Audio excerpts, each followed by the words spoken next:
في حلقة اليوم عندنا أخبار لاعبي المنتخب من بعد انطلاقة الدوريات وعودة كرة القدم. غنهضروا على أول ظهور نصير مع مانشستر يونايتد وردود الفعل اللي كانت. نشوفوا المؤامرة اللي كيتعرض ليها أمين حارث في مارسيليا ووضعية نايف أكرد ومصير سفيان أمرابط. البداية غادا تكون مع نصير مزراوي اللي لعب 80 دقيقة في الماتش ضد فولهام، وخليني نقول لك باللي النتيجة كانت إبداع ومفاجأة جد سارة لجمهور اليونايتد. نصير سيدي يلاه سنة نهار الثلاث، 3 ايام من موراها ومع فرقه جديده، ظروف جديده وفي دوري جديد، كلشي كيقول عليه الاقوى في العالم والاكثر تنافسيه. كان قادر يلعب بشكل جيد، يتاقلم مع الافكار التكتيكيه تنهاغ، يتاقلم مع اللاعبين اللي حداه، يجاري ايقاع الدوري الانجليزي، يكون مفيد مؤثر ويقنع كل شيء. الجمهور خرج كيصفق عليه ومبهور به. المدرب في الندوه الصحفيه شكره وقال بلي نوزير هو هذا مدافع جيد وفي نفس الوقت صعيب تحطو تحت الضغط وغالبا ما غادي يلقى الحل، وإلا كان واجد كون مأكد باللي غادي يبرعك. غاري نيفيل قال عليه باللي تأقلم بالزربه، وروي كين قال باللي اللاعب المغربي قدم اداء جيد. نصر سيدي لعب ظاهر ايمن، وتكتيكيا تم توظيفه بما يعرف اريير لاتيرال انفيرسي، بمعنى ظاهر في الحاله الهجوميه ما كيلعبش على الخط، لا كيدخل وكيتحرك في انصاف المساحات. توظيف نصير كان هو هذا، واجي تفرج معايا على المردود كي داير. خونا عاون في البناء وفي التدرج بالكره، وخرج من رجلو 55 باس، 92% منها كانت صحيحه واغلبها كان عمودي، هرس الخطوط فولهام وعاون في تقدم المان يونايتد، وخمسه منهم كانوا في الثلث الاخير الملعب، وهذا اعلى رقم بين جميع لاعبي اليونايتد. واخا هادشي زيد عليه وعي تكتيكي كبير وتنسيق مهم مع الجناح اللي كان حداه ومع لاعبي خط الوسط، وزيد عليها الخدمه الكبيره اللي دار في الجانب الدفاعي.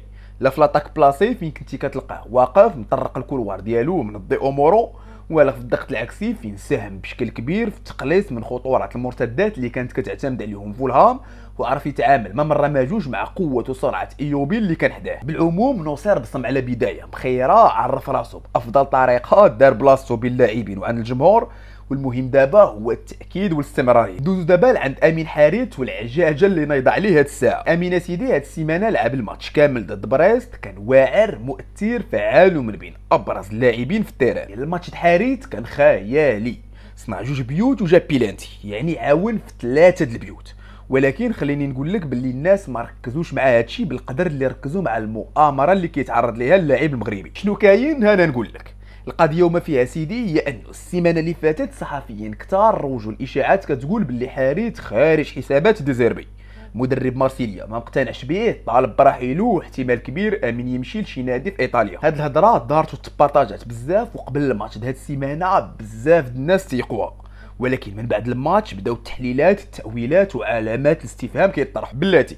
كيفاش السيد ما مقتنعش بحارث وهو لعبو اساسي في جميع المباريات الاعداديه ودخل به في الماتش الاول د الدوري، وكيفاش السيد ما دخلش في الخطط الديزيربي وهو معول عليه يهز ليه الميليو التيران، محررو وعاطيه صلاحيات كثيره ومخليه يسرح ويمرح ويدير ما بغى. الاسئله كانت هي هذه والجواب كان واجد. ببساطه بزاف د الناس فهموا باللي امين ما عندوش مشكل مع المدرب، ولكن عنده مشكل مع الاداره اللي باغا تسرحو، ماشي الاسباب رياضيه ولكن غالبا المبررات ماديه. داكشي علاش روجوا الاشاعات وداروا عليه حمله باش يهيجوا الجمهور، يديروا ضغط على اللاعب ويفرضوا عليه يقبل بالعروض اللي محطوطه قدامه. وهي الاشاره اسم مهدي بن عطيه، المدير الرياضي د مارسيليا، مطروح بقوه وكيقولوا بلي هو مولاد الفعايل، ولكن بالتاكيد هذا شك وماشي يقين. اللي مؤكد دابا هو امين ما عندوش مشكل مع المدرب، اموره مضبوطه، داير انطلاقه موسم خياليه، والسؤال هو واش الا كمل هكا والده يكون قادر يتجاهلوا في المعسكر اللي جاي، ولا صافي ساعته سالات وصعيب يرجع يدخل المنتخب. خليو لينا رايكم في قناه التعليقات، ودوز معايا دابا لويست هام والوضعيه الكارثيه اللي كيدوز منها نايف اكرد. نايف سيدي في الاخر العام اللي فات كان ضيع الرسميه، شد البونتوش مع فرابانوس، خدا عليه الاسبقيه، وكنا هضرنا في فيديو قبل وقلنا بلي وضعيه نايف ما هياش، ولكن تغيير المدرب نهاية الموسم والمباريات الودية اللي يكونوا في الصيف واللي غالبا كتعطى فيهم الفرصة لجميع اللاعبين تقدر تغير هذه الوضعية، ترجعه وتخليه يعاود يثبت راسه. ولكن خليني نقول لك بلي هادشي ما طراش، وبلي بانايف خرج فترة اعدادية كارثية وحرفيا ما فيها ما يتلبق. فين ما كانت كتعطى الفرصة كان كيشتف عليها، يدير اخطاء قاتلة ويثبت الصورة السلبية اللي كاينة عند ويست هام والجمهور ديالها. هذا الاداء الى زدتي عليه قوة المنافسة وكثرة الانتدابات اللي دارتها ويست هام في مركز قلب الدفاع وكيلمان وطوبيدو اللي جابوهم، اتفهم باللي نايف ما بقاش عنده بلاصه في ديك الفرقه، وباللي جا وقت الراحه. واللي غادي يزيد ياكد لك هادشي هو ملي غادي نقول لك باللي في الماتش الاول ديال البريمير ليغ نايف ماشي ما لعبش، لا نايف ما تكونفوكاش اصلا، يعني بونتوش ما لحقوش، وهذا الشيء عنده معنى واحد، وهو نايف ما بقى ليه ما يدير في ويست هام ولازم عليه يبدل العتبه. ولكن المشكل هو اللاعب حتى دابا ما عندوش شي عروض قويه، وهاد الساعه هي الانديه السعوديه اللي كتسول فيه. نتمناو الوضعيه تبدل، ونتمناو يلقى عرض مناسب يضمن ليه التنافسيه ويضمن ليه البقاء في الدوريات الخمس الكبرى. شو عند امرابط اللي لعب ماتش كامل ضد بارما، عاون في التعادل اللي خرجت به فرقته، قدم اداء لا باس به، وهذا ماشي هو الاشكال. الاشكال بصح هو وضعيه اللاعب المغربي، مصيره اللي ما معروفش، وقوه الاشاعات اللي دايره به. حنا عارفين باللي هو كان كيساير مانشستر يونايتد تقاد امورها وترد عليه واش باغا ولا لا. دابا لا، الهضره كثرات وكل واحد وشنو كيقول.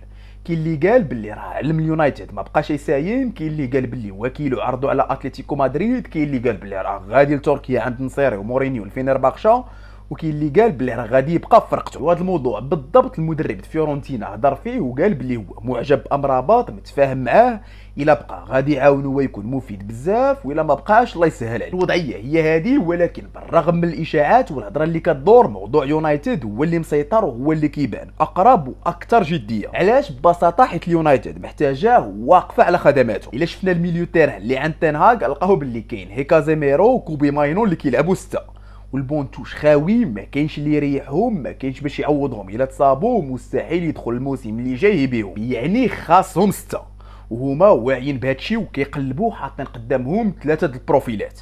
كاين امراباط مع يورغيت باريس سان جيرمان ورابيو اللي بدون فريق. من هاد الثلاثه اليونايتد غالبا غادي يسني مع جوج ولا على الاقل واحد. امراباط حظوظه كبيره، خاصه من بعد نهايه الموسم القويه اللي خرج العام اللي فات، والصوره الايجابيه اللي خلى عند الفريق وعند الجمهور اللي كيطالب به دابا. يونايتد محتاجو، سفيان باغيهم، نصبروا ونشوفوا هاد الفيلم كيفاش يسال. بالعموم كانت هذه هي اهم اخبار لاعبي المنتخب، وكان هادشي ابرز ما قدموه هذا الاسبوع. خلوا لنا رايكم في خانه التعليقات. حنا لنا حلقتنا سالات، الى عجبتكم ما تنساوش ديروا جيم، تشتركوا في القناه. شكرا جزيلا على المتابعه والى اللقاء.